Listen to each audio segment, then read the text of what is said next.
Hello, I am Abby Hughes. This is my Lab 2 Lines of Charge presentation. In this experiment, the idea of charge, designing experiments with household items, making estimations, and the amount of excess charge are the main focal points.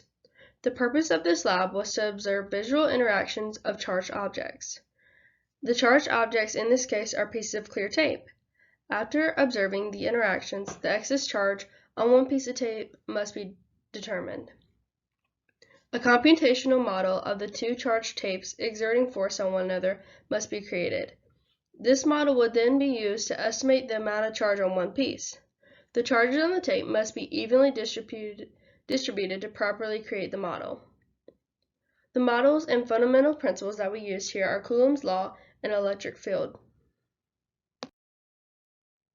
Two main ideas throughout this experiment were electric field and electric charge. Electric field is a region surrounding a charged particle. Electric charge is a physical property of matter that causes it to have a force.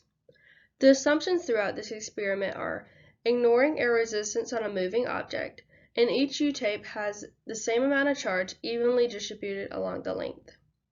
The errors that could possibly happen during this experiment include mathematical errors due to assumptions and rounding, human errors while conducting the experiments that can be things such as contacting the tape with other objects or inaccurate measurements of length or width.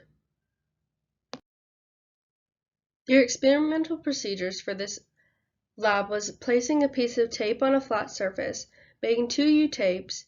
U-tape is made by folding one end of a piece of tape under to make a non-sticky handle. Place one U-tape onto a raised surface. Place another U-tape below the raised piece to raise the top piece. Observe these interactions between the two pieces. Once you observe these reactions, you will observe it with between one piece and a neutral object. The initial conditions of this experiment include the length of the piece of tape, the distance between the tape and the float, the width of the tape, and the mass of the tape. On the right, you can see these calculations such as magnitude of gravity, magnitude of electric force, deficient electrons, number of atoms, and the ratio of atoms to deficient electrons. On this slide, you can see three portions of the computational model.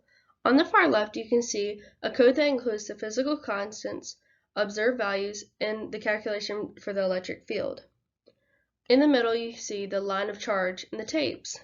For the line of charge, you had to determine an axis and a starting position. And then on the bottom of that, you can see where there's two lines of code creating the top tape and the bottom tape. On the far right, you can see that there is a code for the electric field and the electric force. This is where you calculate both of those numbers. This slide is another portion of the computational model. On the left, you can see where the net electric force and gravitational force were calculated. On the right, this is the visual model to represent this. On the top in white, you can see the electric force arrow. This is pointing upward as you would expect. On the bottom in yellow is the gravitational force. These two are going in different directions. At the bottom, you can see the number of magnitude of electric force and the magnitude of the gravitational force. This slide includes the what and why questions. What if you had modeled each of your tapes as a single point charge, like you did in the previous lab? As a point charge, the charge of the tapes is less than the charge when believed to be a line charge. Why do these estimates differ? Which value is more likely to be closer to the real value and why?